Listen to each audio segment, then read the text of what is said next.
Sot qytetarët e Republikës së Kosovës janë duke votuar në zgjedhjet e parakohshme parlamentare për të dalë në një blokadë politike që ka zgjatur muaj me radhë dhe ka penguar formimin e qeverisë.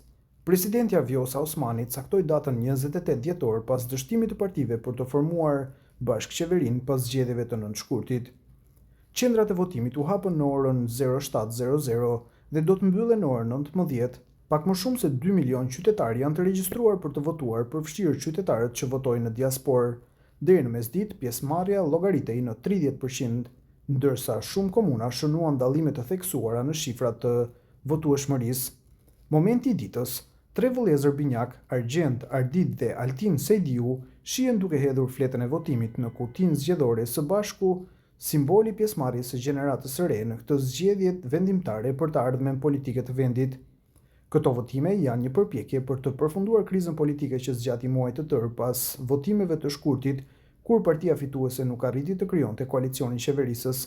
Rezultati i sotëm do të vendosë nëse partia do të formojë një qeveri funksionale dhe do të nxjerrë vendin nga bllokada institucionale. Por çfarë pritet?